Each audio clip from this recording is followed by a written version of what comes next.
So it is once again my pleasure to welcome you to the Institute for Energy Studies speaker series. Thanks to those of you joining us online for doing so.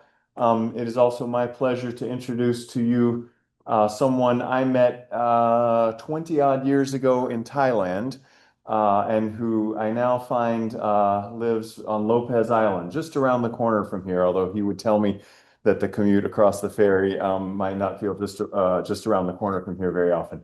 Um, I'm grateful for my colleagues at the Foundation for Western and alumni for helping out with this today, and to Chris Greacen for joining me and joining us to talk about his work on rural community energy from Thailand to Lopez and lots of points in between. And I will give the microphone. Well, you have the You've got, microphone, so I'll yeah, give you the microphone and give you the floor. Thanks, Chris. great. Thanks so much, Darren. Nice to see you all, and thank you for coming. I'm going to talk about the work that I do, and kind of this will be a bit of a story of how I've come to do the work that I do. So I live on Lopez, about 30 miles from here, directly to the west. And we moved there when I was 8 years old. And I was raised by my mom, who was kind of a hippie. We bought land and cleared it, lived in a teepee for a while without electricity or running water. And I think that kind of prompted this interest in electricity. And I was really fascinated by solar electricity. And when I went to college, the sense I got was that like I had to do this super narrow college thing and academic thing, and that I would be down in some sub basement, looking at the surface physics of indium phosphide or something like that. And I really rebelled at that idea, and I think that this institute that you're all part of also rebels against that idea and really embraces this idea that interdisciplinary approach to energy is really important. Early on, I also started working with a renewable energy magazine that was called Home Power, which was kind of a hands-on, do-it-yourself magazine. And at this time, in the late 80s, a lot of renewable energy equipment was not even off the shelf yet. So part of it was kind of like designing and building your own projects. But that exposed me to this idea of kind of community scale and household scale renewable energy, and much of the equipment, solar panels and inverters and batteries and so forth, that are with us today in a more modern form. Fast forward a decade or so, and I found myself in Thailand. I went to the same program that Foy went to for my Ph.D. and master's degree. And Imran, hey, good to see you. So I also fell in love with an Urgi, and she had to go back to Thailand to work for the government to repay a scholarship. So I was in need of a dissertation topic in Thailand, and I found myself ultimately focusing on community scale micro hydropower, which was a hell of a lot better than being in a sub basement focusing on chemical vapor deposition, because it got me out in the mountains where there are inherently streams, because it's microhydro in little villages. And I was trying to understand why these things were failing. And there's a lot to that story, and it involves kind of Cold War politics and common property and engineering. But one of the things that came out of that was that the chief in one of the villages that I was working in for my field research said, hey, the main grid, the national grid, is coming into our village, and they expect us to turn off our hydropower project if we want to connect to the national grid. We like our little hydropower project because we built it all together as a community. It isn't enough for the electricity that we need now, because it was our community has grown since we put it in 20 years ago. But could we connect it to the grid and sell the electricity back? And I knew from kind having friends that had worked on this, that this was indeed possible. And my wife was working at the equivalent of the Ministry of Energy at that time in Thailand. And so we kind of brought this story back to her office. And they said, yeah, how would you like to draft regulations that would make that possible for little projects like this to sell, to interconnect with the grid and sell it back? And we said, absolutely. And so we worked on this, what became the Thai very small power producer regulatory program, getting kind of the best regulations that we could find from the United States and adapting them to the Thai context. And so these regulations were fundamentally about two things. They were about regulating the flow of electricity from small producers to the grid and regulating the flow of money back from the grid to the small producers. And diving a little bit more into the technical details, on the electricity flow, it had to basically be stable, not have voltage variations, and not have distortion measured by the Ph.D, the total harmonic distortion. It had to have the right kind of protective relays and so forth. And there had to be good communications channels so that when something was up with the utility, they could talk with the people. And on the commercial side, the flow of money side, you had to define what projects were eligible and basically set up all of the contractual stuff and figure out what the appropriate tariff or rate for the electricity was going to be. And then also develop standardized power purchase agreements, which are the contracts between the little renewable energy generator and the utility. And the context was kind of important here, and that is this is like a map of the Thai power sector. And on top you have the generation, which is mostly a mix of EGAT, which is the Electricity Generation Authority of Thailand. It's this massive state-owned company that owns both about half of the generation and about half of the and completely runs and operates the transmission network. That's in yellow. And then there were the bulk of the rest of it was IPPs. These are independent power producers. And then in turn, EGAT would sell electricity to the Provincial Electricity Authority and the Metropolitan Electricity Authority. MEA provides electricity to basically Bangkok. And then PEA provides electricity to the rest of the whole country. And the thing was, these utilities kind of had some beef with EGAT. And so the idea that they could actually get electricity directly from these small producers sold in at distribution levels was kind of appealing to them. Not because it was clean and renewables, but because it allowed them to kind of like poke at the big bear. So we developed a bunch of technical interconnection one-line diagrams and so forth for different types of generators, and had meetings in big rooms like this, and then had study tours, which I learned in the process of this that, like, if you're in a position where you get to have somebody else pay for a study tour and you get to design it, it's actually very powerful, because sometimes people don't want to listen to you, but they will listen to like their equivalent engineering level people in other countries. And so what we did was we would find the most progressive utilities that were most embracing of renewables in the United States and design the study tour around visiting all of those and talking to the engineers. And so that included the Sacramento Municipal Utility District, and like the Muni in Ashland, Oregon, and Lopez and Orcas and San Juan are served by Apalco, which is also friendly to renewables. So you kind of get the idea. And soon enough, we had a set of regulations, and what happened was kind of surprising. I was expecting like there'd be a few little rooftop solar projects, because solar was really expensive, and that we'd get some of the microhydros on connected. But what ended up happening was all of this stuff ended up kind of coming out of the woodwork. And it was pig farms was where it kind of started. And pig farms make a lot of pig manure.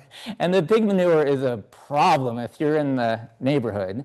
And there's really good biogas digester technology to take the pig manure and uh, put it in an anaerobic environment where it makes methane. And then you can take the methane and burn it in little generators. And Thai people are pretty creative, and they pretty quickly figured out how to modify used taxi engines um, to run little generators. And all of a sudden, there were lots of these pig farms and chicken farms coming online. And then the cassava industry got into it. And I didn't know this before, but Thailand is the world's second largest producer of cassava, which is used, among other things, to make tapioca, which is, among other things, the little white substance that's in a medicine capsule when you eat it.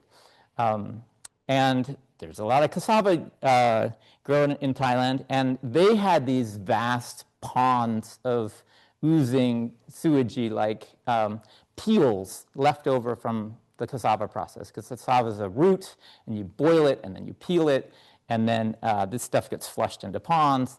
And an enterprising company said, hey, how about if you let us use those ponds? We'll cover it with a big tarp. We'll suck the methane that comes out of it. We'll burn it in generators to make electricity to run your cassava factory. We'll also supply all the heat that you need to run your cassava factory, because they were doing that with heavy fuel oil. And we'll sell the rest to the national utility, and we'll sell you the heat and the electricity at a 10% discount from what you'd pay those guys, and we'll give you the whole project after 10 years. And it was still a good deal for companies, for the developer of these projects to do that. And then rice power plants started coming online. And rice, when you grow it, has a husk, and when that's removed, that is a great fuel source. And solar. And so this was kind of the evolution of this very small power producer program that grew from initially from that question that the person at the microhydro community asked, and ultimately led to over 5,000 megawatts of renewables capacity in Thailand. And then it kind of started to taper off when soon after a military coup in 2014, when I guess it just grew to the level that it became useful to gatekeep it and reduce the amount that was available and give that to friends. Unfortunately, it hasn't continued at the pace that it really had been going for a number of years. But what has still been happening, because solar is so cheap, is that shopping malls and factories are deploying solar on their rooftops just to reduce their own consumption of electricity. Yeah, it's old. Okay. Sure. Sorry about that. So anyway, that's one kind of way goes on to way kind of consequence of one community energy story in Thailand. I also ended up doing some work in right on the Thai-Myanmar border, and there's been a long-running civil war there, still going on. It's been about 70 years, where ethnic minority groups, the Karen, the Karenni, have been trying to have been terribly treated and often had their villages destroyed routinely, and so renewable energy, small solar projects was. I'm going to show a slide that's kind of disturbing, but this is an amputation, a field amputation that's done by these medics that are trained in Thailand, local Karen people, and they go across, and they came to us and were saying, amputation by flashlight are really hard. And it would be useful if we had some lights to be able to do this. So we worked on developing small, ruggedized solar installations that could be brought across. Here's a picture of some of these, just super, super simple simple systems, but in pretty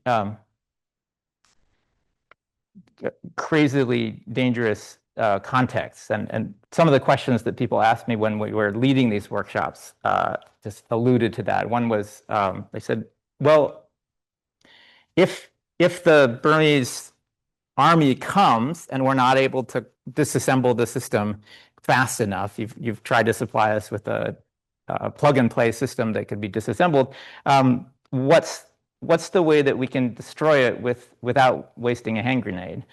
And and so we said, well, take the junction box of the solar panel and line it, put it next to the battery and put the controller there and shoot it with one bullet. That should probably take care of the whole thing. Here's just a couple more pictures, more recently of me kind of incognito. It's not super dangerous for me as a white person to go over there, but it can create problems for the local folks. So I'm like wrapped up. And this is a bigger system for a medical clinic, again, in the ethnic minority area. And then this is kind of aspirational and something like I'm trying to be working on more, but there's a large peace park that has been set up by the Karen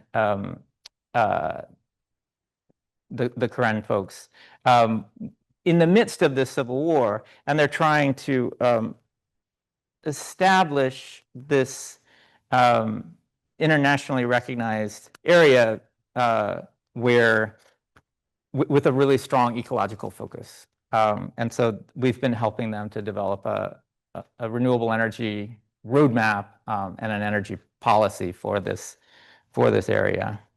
Again, kind of work in progress. I'm kind of, acknowledging the yo-yo aspect of this presentation, but I'm going to shift to Africa, which is where a lot of the work that I'm paid to do happens. I work mostly for the World Bank as a consultant on solar mini-grids. Within the World Bank, they have the program called SMAP, the Energy Sector Management Assistance Program. And within that, there's a focus on different things. Solar home systems and mini-grids is one of them. Africa, if you look at the planet where most of the population is that lacks electricity, it's mostly in Africa. And mini-grids, the technology that I've mostly been focusing on, is this something you guys cover in your, okay, so you're familiar with it, the idea of there's generation and storage, typically solar, often with a backup diesel generator that has a distribution network and supplies a local set of loads. And this mini-grid space is really kind of an in-between space. On the one hand, where you have high density populations where there's more affluence, where it's fairly easy to build infrastructure, that's usually taken up by the national utilities and their typical poles and wires program.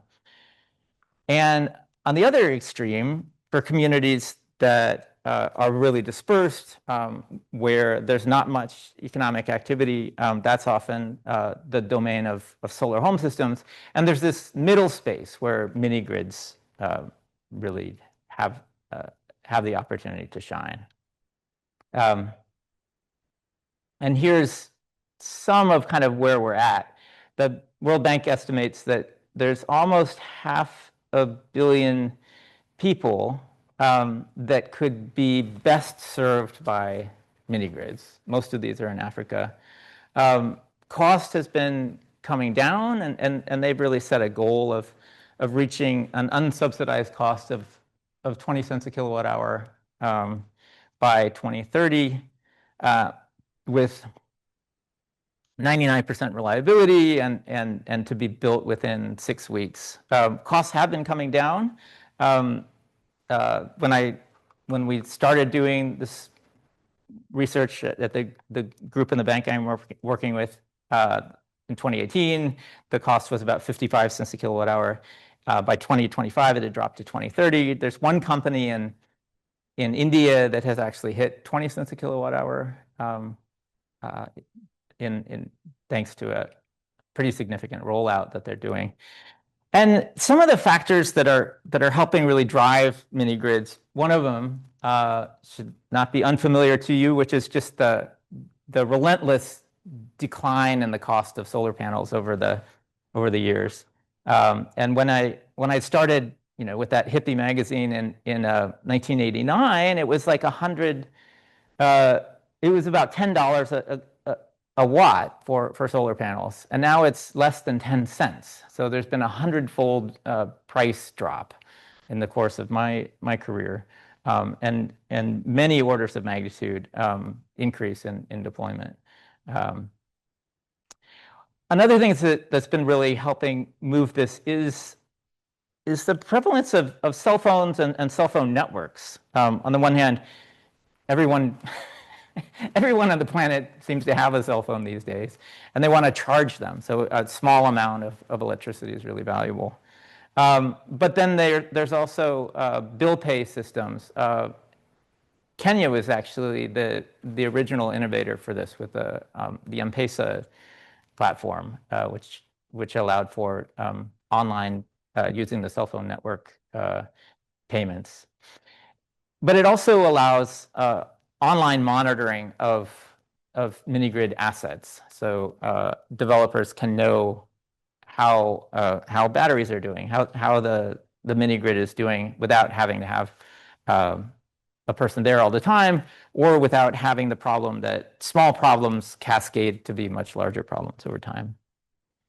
Some other innovations are building mini-grids, the batteries and inverters into shipping containers, and having those shipping containers delivered, reducing the cost of having to build a powerhouse and enabling more factory build out of these.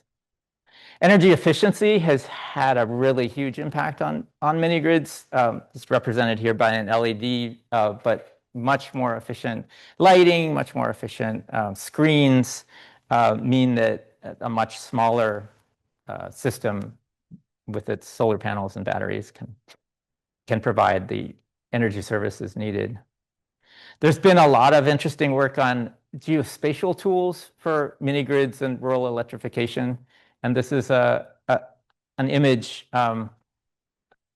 showing an algorithm that's making an estimate of what parts of a region are best served by solar home systems, by mini grids, by the national grid. And then when communities are identified, the satellite data down to the household level can make reasonable guesses of what buildings are. Like a school seen from space looks different from a house, which looks different from a chicken coop. And then based on that, estimates can be made of what the load would be, the amount of electricity, and how it evolves over time. There's also some really great online platforms that allow for the centralization of all of this data, and for mini grids to be procured through the tendering and request for bid process, and as well as monitoring and evaluation of projects once they come online. And this also allows groups like the World Bank or entities that the World Bank funds to disperse subsidies as these projects demonstrate their performance. And recently there's been, in the space that I work in, different variations on mini grids that are starting to come up that are kind of interesting. And one of them is interconnected mini grids. So most of the mini grids in the African context prior were isolated systems. Now they're starting to also show up in areas where there is electrical service from the national utility, but often really poor service. And so in some of these urban and peri-urban environments, you still see people using gasoline generators, even in the middle of what would, kind of cities and towns, just because the grid reliability is so bad. This is a picture from Kenya. And here's that same market with a big solar array recently installed. Here's another interconnected mini grid. And I guess I'll just note that one of the interesting things about these interconnected mini grids is often there's this kind of build it and they will come situation happening where in this particular example, after doing a lot of surveying, this company built a mini grid that was 350 kilowatts. After they deployed it for a year, they suddenly realized they needed about 7 times as much solar panels deployed because there were a lot of customers that were interested. Another innovation that we're starting to see is mesh grids. And I don't have great images to really describe the difference, but instead of a conventional kind of hub and spoke model where there's a centralized powerhouse with centralized battery and a big solar array, in a mesh grid, you've got generation and storage on many houses. And those houses are kind of assembled together in a loose mesh network, more like the way that the internet works. Here's a somewhat difficult to see, well, for me, because I'm kind of colorblind, rendering of that difference. On the left, you can see in red, the hub and spoke kind of approach, and on the right, the mesh grids. How are we doing for time, Darren? Okay. I want to touch on some of the ways, opportunities, and ways that these are being used. One important thing that we've come to realize is that income generation uses, or often called PUE, productive use of electricity, is essential for these. Water pumping and running carpentry tools and sewing machines and agro-processing. So these are not just providing people with the opportunity to spend money that they often don't have on consumer electronics, but the chance to use the electricity to earn money. And accompanying this is also the recognition that often it's really difficult. Rural areas, electricity is not the only missing thing for rural economic development. Like there's lack of roads and lack of markets, and so it's a challenge. One of the aspects of this productive use of electricity too is to help shift electricity consumption as much as possible to the daytime, which is when solar panels are producing, and that can help lower the cost of electricity pretty substantially. We're also starting to see electrification of transportation in some of these rural areas, and EVs and mini grids working together. It's not, Teslas and Ford F-150s at all. This is more electric motorcycles and electric rickshaws and small trucks. But I think especially in the wake of the war, the Iran war, increased renewed interest in offsetting gasoline and diesel use. Cooking, I think 5 years ago would have been seen as just ridiculous in mini grids because it uses a lot of electricity to heat anything up. But with really cheap solar panels and batteries that are getting cheaper and cheaper, you're starting to see this as well, especially with efficient cooking methods like these pressurized cookpots or induction stoves. And then I'll just kind of also point out this interesting tension between this local capacity building, kind of convivial approach to community energy represented on the left. I think microhydro really captures this well because microhydro involves so much local labor using skills that folks in rural areas have really honed, which is getting water to move around in places and doing civil works versus an approach of mass producing and shipping out pre-made shipping containers with the equipment. And it's a tricky issue. I mean, I think the the local capacity building approach builds more than just electricity. It really builds a sense of community, and it builds social capital that can be really useful. On the other hand, the mass production approach can also be affordable. So if that's the main thing, is to getting electricity to as many people as possible, that there's places where that makes sense. Back to my yo-yo theme, I'm going to switch from Africa now to talk about some work I'm doing at home. I live on Lopez most of the time. And the past year or so, I've been working on a project for our local public school. The school it's a tiny school. It's 185 kids, K-12. I went there as a kid. My kids went there. And the state of Washington has been really terrible about funding really small schools, and in particular schools in expensive to live places. And they don't really get this economy of scale thing where like a pre-calculus classroom with 3 students and it still needs a teacher, and you need to pay that teacher, and the state formulas are more on a per student basis. But they are, I'm finding, really good at funding solar. So the idea is to do a solar project that reduces the amount of general fund budget that needs to go to purchasing electricity, and they can also sell some electricity during the summertime when there's no kids, and come at 0 expense to the school, or that's the goal. So and actually we'll be building this summer. We just procured a contractor, Western Solar, that's based here in Bellingham, and really excited about it. It seemed like a wonderful outfit.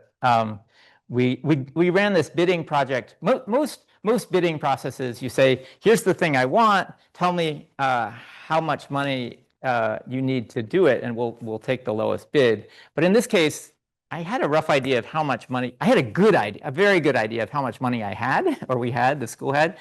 And then for solar, it's like, just build us the biggest thing you can do with that amount of money. So we did kind of a reverse bidding process.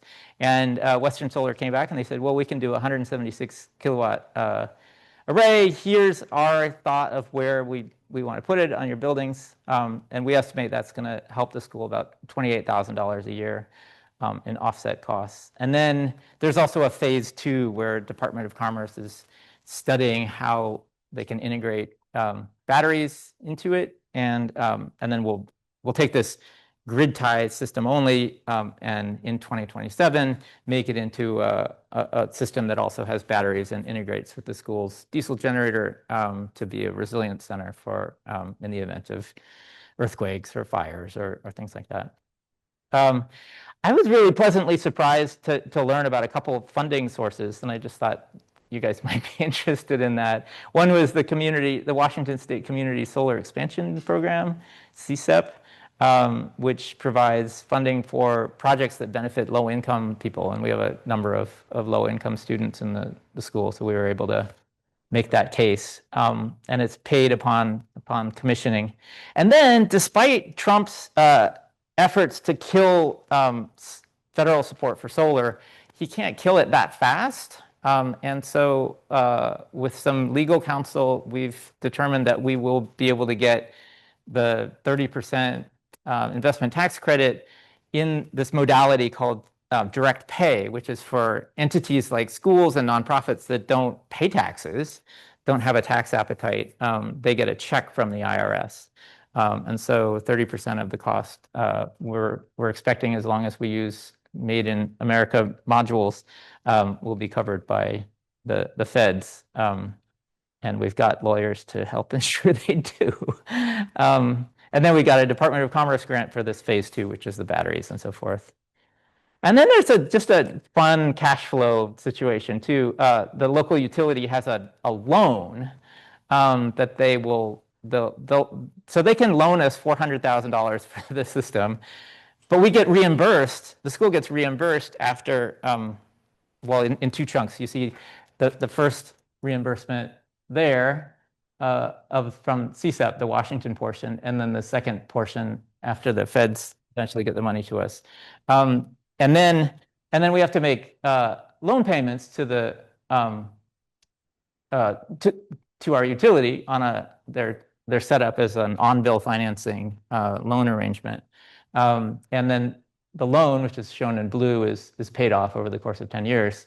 And the kind of net cash flow impact to the general fund goes down for a while as we pay off the loan, and then shoots up again. But at all times, it's a net cash plus for the school. So in some sense, we get that $28,000 like upfront, the benefit of that because of the loan. And then finally, also on Lopez, I was talking with Froy a little bit about the community that I live in. This is Common Ground, which is a straw bale affordable home housing project that the homeowners and volunteers and some professional contractors built in 2007, and was designed as a net zero energy project. And each household has a 3-kilowatt array. Small houses, super insulated. Our house is about 800 square feet. And they have passive solar design. Here's some photos of the construction process and the straw bale part of it in particular. And then this is kind of an interesting data slide.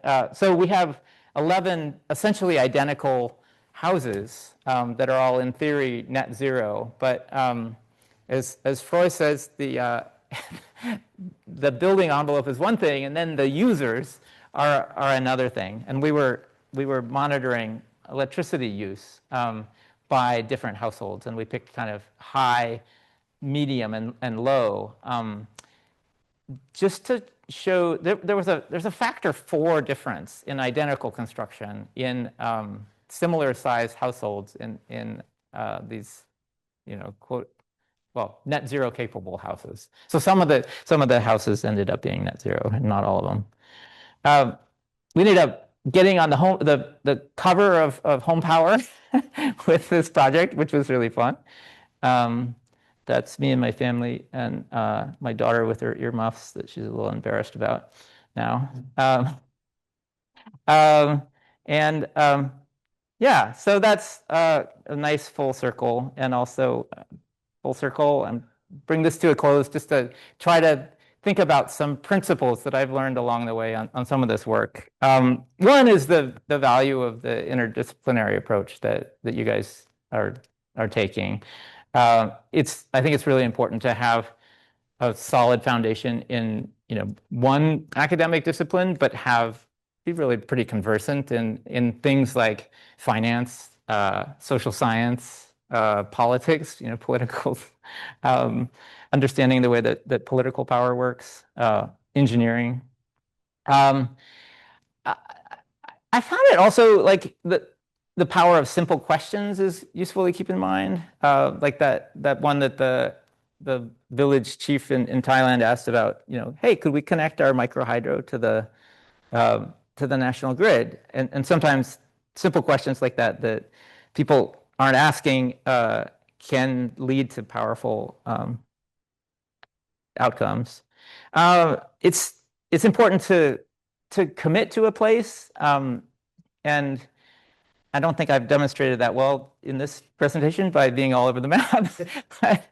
But in some sense, like when you're at a place for or interacting with a context for the course of for a decade or so, there's times in the political tides where opportunities arise, and so if you're there for a long term, you can capture them.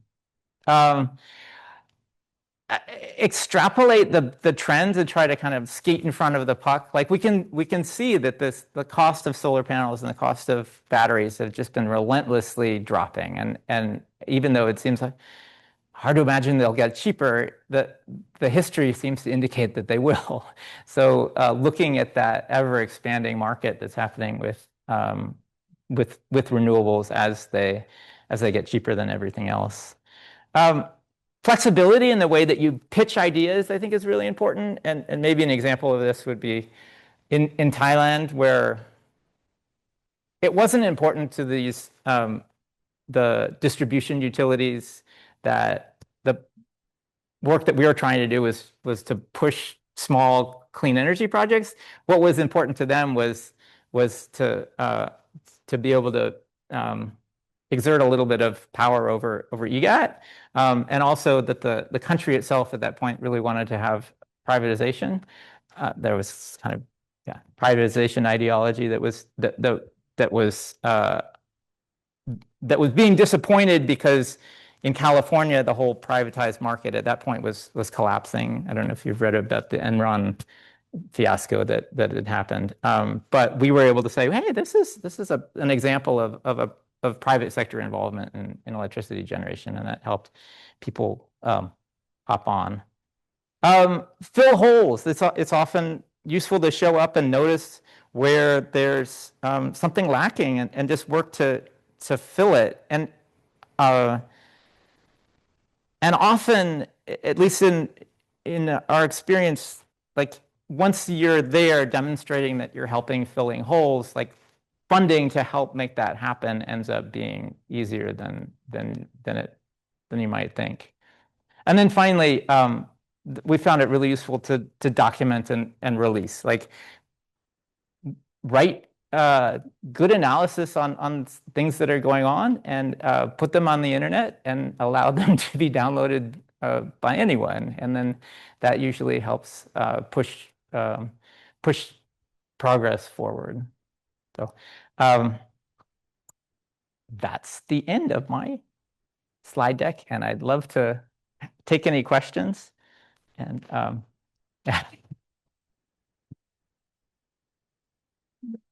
Question, a request that you repeat any questions that come from here, so okay. people online can hear. Yeah. Any questions in here? Nobody's gonna. You can go into Thailand next. Go ahead. For Washington, we've seen like the end of the net metering program, which is where like for residential solar, put it back into the grid and get the money back. Has there been any of that like in these more rural third world countries, I guess, where like they might in that program, I guess, and like how that affects the people that actually live there? So you're asking if in some of the countries like in sub-Saharan Africa or Southeast Asia, are there net metering or net metering like programs that are there that have ended? Yes. Yeah. Well, the VSPP program that we'd worked on in Thailand essentially has ended, and now they do still allow a net billing arrangement for residential customers. The difference between net billing and net metering is that with net billing, when you're they have a meter that has two registers, and so when you're exporting electricity back to the grid, you get a lower tariff, and that can still be a good deal, and that in Thailand is allowed for residential customers, but commercial customers, and this is an item of considerable frustration for me. If you own a factory or a big shopping mall and you put up a big solar array, you have to set it up, program it so that it will never export any electricity back to the grid. And so that means on holidays, on weekends, your big solar panel that can power your whole factory is sitting idle. And Thailand is instead burning a bunch of imported, LPG or LNG from the Gulf, which is not getting through the Strait of Hormuz. So it's like if you already have this huge amount of solar capacity installed, all you need to do is change a software setting, and there would be like the ability to burn a lot less gas. And why people can't see to do this, I'm still perplexed.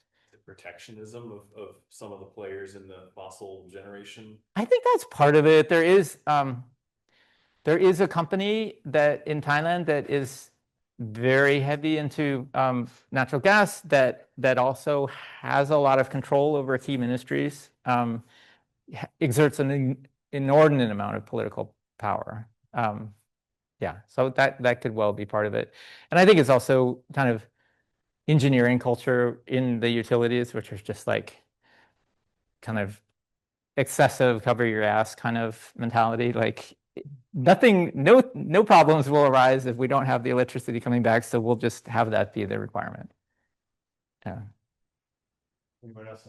Yeah. Seems like you're a big fan of the micro hydro systems, but mentioned that they didn't work a lot of times. They worked. Repeat the question. Oh, sorry. You said you were mentioning that I was a big fan of micro hydro, but also mentioning that they didn't work a lot of the times. So my PhD dissertation was trying to figure out why in Thailand a number of them had been abandoned by the time I was arriving, which was often a couple decades after they'd been built. And I guess I found that a big part of the problem was not the microhydro itself, but was the fact that the load grew, and in particular, the load in the evening time grew. And the thing about microhydro is it generates a lot of electricity over the course of 24 hours, but it's peak limited. It just generates at a constant amount. And so, and a problem was that Thailand just used conventional meters for this, the old-fashioned mechanical meters. Other countries have addressed this power-limited nature of microhydro in creative ways. In particular, I'm thinking of Nepal, which doesn't use meters at all, but just has miniature circuit breakers. So every household is allowed to use anytime they want, but they can't exceed whatever the circuit breaker is, 1/4 of an amp or whatever it is. And that helps flatten out this consumption curve that makes it function better. I think we're not seeing microhydro, like in the work that I do in Africa, a lot of it ends up being solar. And part of the issue with microhydro is every microhydro project is custom. And solar projects can just be cut and paste. Like you can just stamp them out. And so if there were a whole team of boots on the ground engineering folks that were addressing the microhydros, I think it could work, but it takes more thought and more analysis to custom build every one, because every stream thing is a little bit different from a civil engineering perspective. I have one from online. Yeah. And again, if you repeat it, that'd be great. You mentioned that the electric motorcycles, I can't remember where. That was in Nigeria, the one that I showed you a picture of. Okay, have you seen packages where there's the electric motorcycle and maybe a solar package as well? So I saw several years ago in Mongolia packages that were, a couple of solar panels, battery, and then some DC devices. And you could buy that as a package to go with a yurt. And so have you seen any companies packaging battery powered transportation with panels and charge controllers and whatever else you might need to make it completely self-contained? That's a good question. So I am working involved in a World Bank study. Oh, sorry. The question was, are there packages for electric motorcycles that are integrating along with the motorcycle, charging solar panels and charge controllers and so forth to charge the motorcycle? So I've been involved in a World Bank study that's looking at electrification of transportation and mini grids and what the synergies might be. And on the electrified transportation context, they're looking at Nigeria, Ethiopia, and Kenya.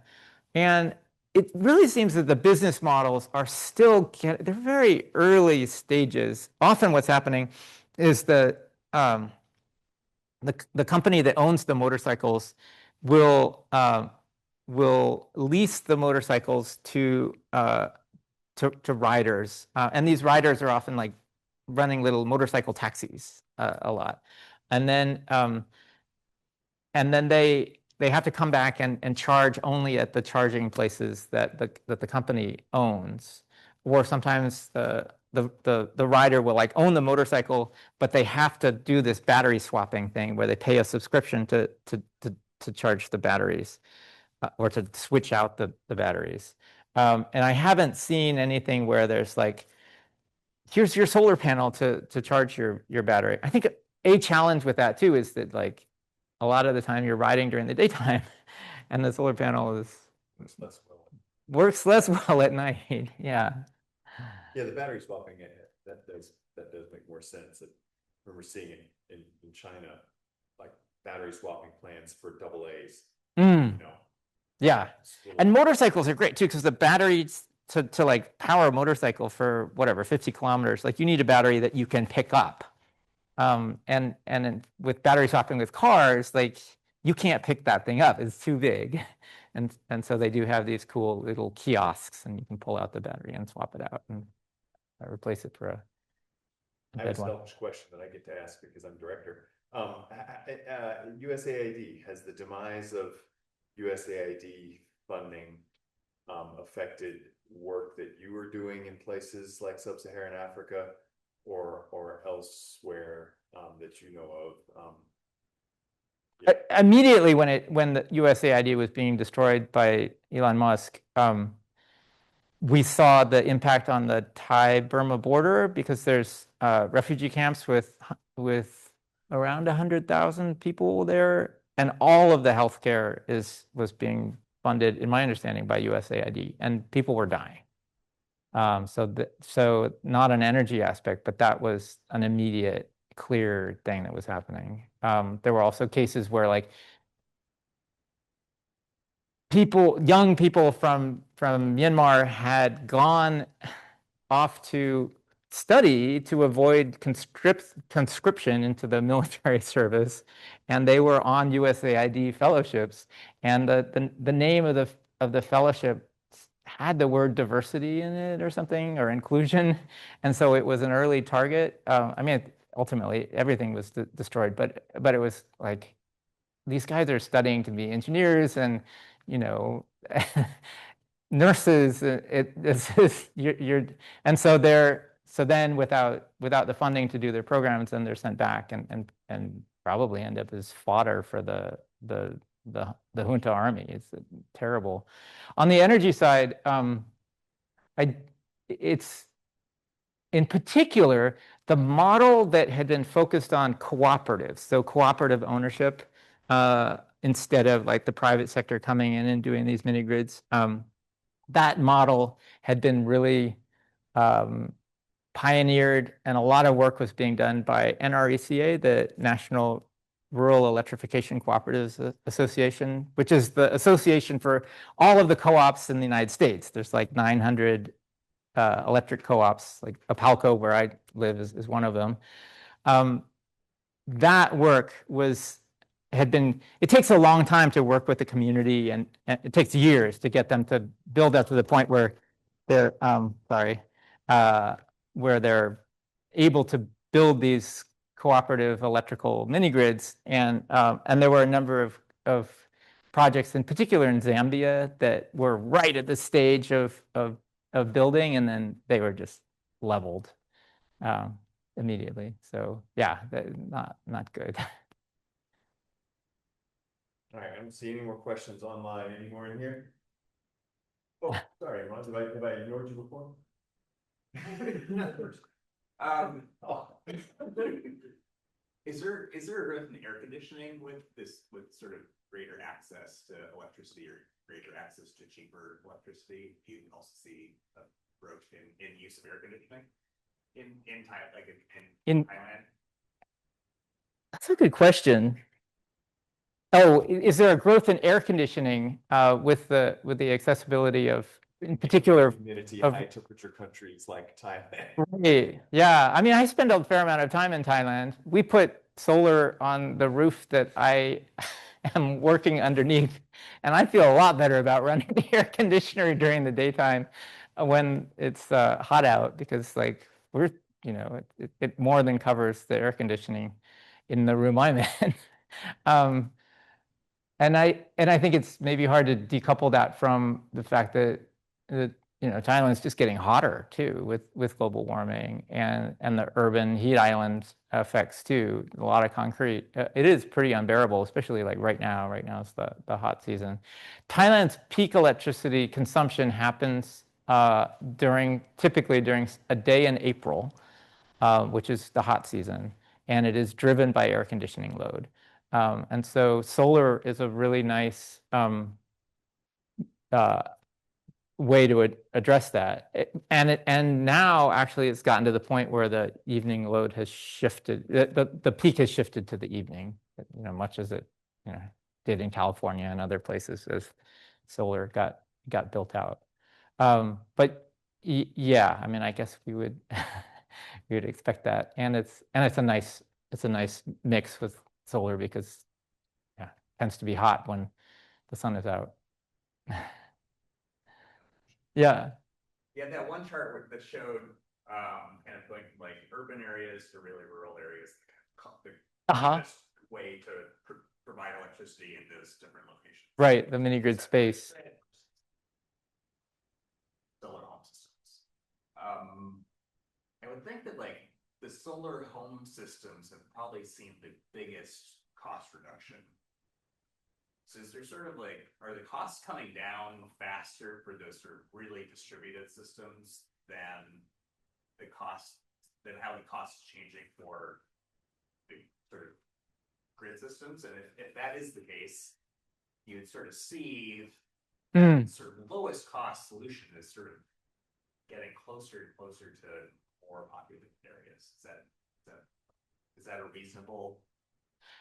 It's a great question, and I'm embarrassed to not know the answer to that. Like, the question was in that diagram of the mini grid kind of sweet space, are the Pico systems, the solar home systems, and solar lanterns and so forth coming down faster in cost, and therefore kind of expanding the chunk that is optimum there. And I'm embarrassed to say I don't really know the answer to whether those are coming down faster. On the mini grid side, like solar panels now only comprise about, when we last did the analysis, it was about 14% of the cost of a solar mini grid. And so if you take that and that if solar panels are free, then you've only decreased the cost of a solar mini grid by 14%. And so I think there is this situation where everything else, all of those other costs need to come down. What you're describing, though, are often more seen as kind of consumer appliances, and have a shorter lifetime. The turnover is usually 2 or 3 years for a solar lantern and maybe 5 years for a solar home system or something like that. But it's a good question. I don't know the answer. Else? If anybody wants to come out to Lopez and like see the solar place that we live at, feel free. We're about 4 miles from the ferry landing. Excellent. All right. Does that count for people online too? Are you extending that invitation to people online? Yeah, I guess. Okay, Yeah. Come by. Great. So And you can see this the construction at the school, which will be going on in June. All right. June, July. There's you mentioned full circle, and 20 years ago when we met in Thailand, I was studying writing my dissertation on very large dams in China, 5 to 7 gigawatt dams in southwestern China, and you were studying dams, hydroelectric facilities that orders of magnitude smaller, just downriver, and so we could talk dams and hydroelectricity. Yeah, a million times smaller, probably. Yeah, exactly. We could talk hydroelectricity for a long time, but we won't. Thank you all for joining. I'll just say next week, and thanks again to my colleagues at the Foundation for co-hosting. I'll say next week we have rail to grid integration with 2 more ERG No, one more graduate, I think. So Energy and Resources Group from Berkeley, and one who works there now. So rail to grid integration. Following week after that, we have renewables procurement for hyperscalers from someone who's working at Microsoft right now, buying renewable electricity. And then the final presentation for the quarter will be on how to protect marine ecosystems, marine and coastal ecosystems when deploying marine hydrokinetic facilities, energy facilities. So with that, we'll sign off this time. Thanks all. Thank you, Chris. And one more round of applause maybe for Chris.